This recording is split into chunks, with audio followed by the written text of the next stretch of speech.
ఈరోజు lemon rice చేస్తానండి పులిహార కింద.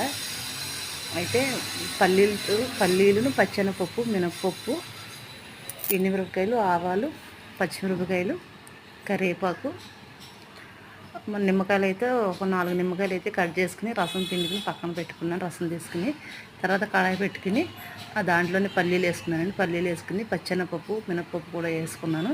మినపగుళ్ళు ఆ మూడింటిని ఫ్రై చేసి తర్వాత నేనైతే జీడిపప్పు కూడా వేసుకున్నానండి అందులోనే. అది కూడా ఇవన్నీ బాగా ఫ్రై అయిపోవాలి. ఫ్రై అయిన తర్వాత ఆవాలు, జీలకర్ర, ఎండుమిరపకాయలు కూడా వేసుకున్నాను. తర్వాత పచ్చిమిరపకాయలు కూడా వేసుకున్నానండి. ఇవన్నీ బాగా ఫ్రై అవ్వాలి, కలర్ వచ్చేటట్టు మొత్తం ఫ్రై అయిపోవాలి. కాసేపు వేసుకున్న తర్వాత మొత్తం కలర్ వచ్చిన తర్వాత నేనైతే కొద్దిగా పసుపు వేసుకున్నాను. ఒక 1/2 స్పూన్ పసుపు వేసుకున్నాను. అది కూడా వేసుకుని బాగా ఫ్రై అవనిచ్చాను. కరివేపాకు ఎన్ని వేసుకుని ఫ్రై అవనిచ్చి ఆ పసుపు కూడా వేసుకున్న తర్వాత నేనైతే ఒక 3 ఎండుమిరపకాయలు, 4 ఎండుమిరపకాయలు పక్కన పెట్టుకున్నాను తీసుకుని ఆ ఫ్రై అయిన ముక్కలు. నేను లాస్ట్లో మళ్ళీ ఈ పొడుగు కింద చేసి వేసుకుంటాను, అందుకే పక్కన పెట్టుకున్నాను.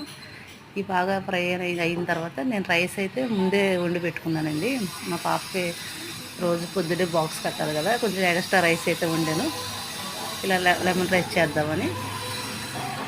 అది కూడా కొంచెం చల్లారిన తర్వాత ఆ రైస్ కూడా ఇందులోనే వేసుకుని బాగా మిక్స్ అవనిచ్చాను, అన్నీ కలుపుకుని. తర్వాత దీనికి తగినంత సాల్ట్, లెమన్ రైస్ మనం నిమ్మకాయలు ఉన్నాయి కదా పిండి పక్కన పెట్టుకున్నాయి, రసం తీసుకున్నాయి, అవి కూడా అందులోనే వేసుకుని కలుపుకున్నాను లాస్ట్లో.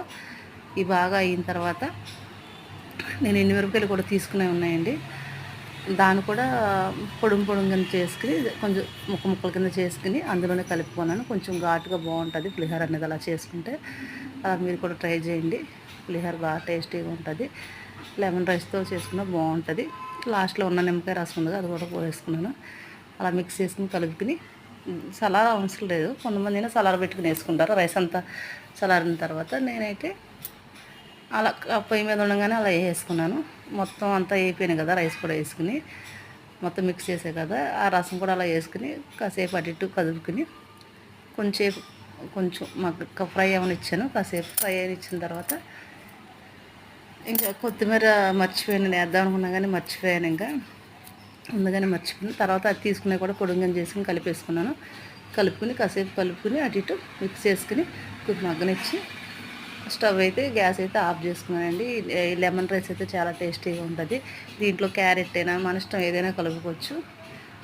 అలా మామిడికాయ ముక్కలు కూడా వేసుకోవచ్చు, ఏది వేసుకున్నా బాగానే ఉంటుంది దీంట్లో కాంబినేషన్ అనేది. నేను